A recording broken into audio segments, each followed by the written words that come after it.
Let the world hear his word. தேவன் தம்முடைய சாயலாக மனுஷனை சிருஷ்டித்தார், அவனை தேவ சாயலாகவே சிருஷ்டித்தார். ஆதியாகமம் 1:27 1618 முதல் 1648 வரை இங்கிலாந்தில் 30 ஆண்டு காலம் நடந்த யுத்தத்தில் ஸ்வீடன் நாட்டு மன்னன் குஸ்டாவஸ் அடால்பஸ் கொல்லப்பட்டார்.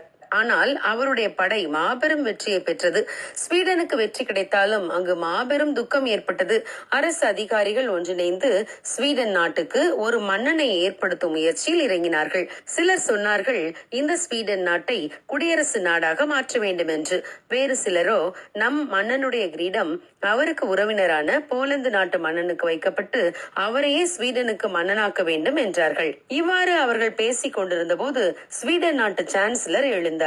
ஸ்வீடன் நாட்டை குடியரசு நாடாகவும் மாற்ற வேண்டாம், போலந்து நாட்டு மன்னனையும் நம் நாட்டுக்கு மன்னனாக மாற்ற வேண்டாம். ஏனென்றால் மகா குஸ்டபஸுக்கு அவருடைய சொந்த வாரிசே இருக்கிறது. அவருடைய 6 வயது மகள் இருக்கிறாள், அவளையே அரசியாக்கி விடலாம் என்றார்.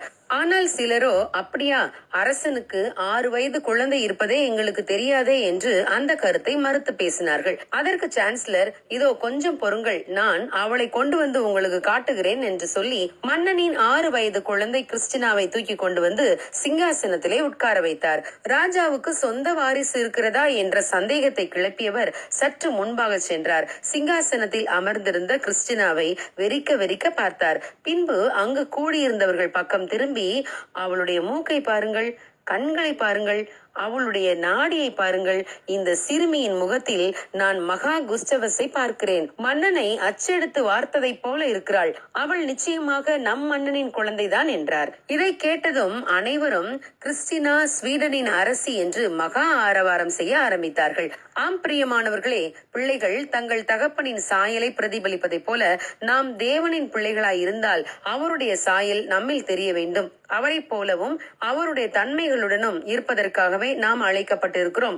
சாது சுந்தர் சிங் ஒரு முறை ஒரு வீட்டிற்கு சென்றார். அந்த வீட்டில் இருந்த ஒரு சிறுமி வாசலில் நின்ற சுந்தர் சிங்கை பார்த்துவிட்டு, அம்மா, இயேசு நம் வீட்டுக்கு வந்திருக்கிறார் என்றாள். ஆம், சாது சுந்தர் சிங்குக்கு இயேசு கிறிஸ்துவோடு இருந்த நெருங்கிய தொடர்பு அவருடைய முகத்தில் ஒரு பேரொளியை கொடுத்தது. அவருடைய கண்களில் இருந்து ஒரு தெய்வீக அன்பு அம்பு போல பாய்ந்தது. அவருடைய தன்மைகளும் இயேசுவை போல மாறியது. மோசே தேவனோடு இரவும் பகலும் 40 நாட்கள் சீனாய் மலையிலே சஞ்சரித்த போது அவருடைய முகம் பிரகாசம் அடைந்தது.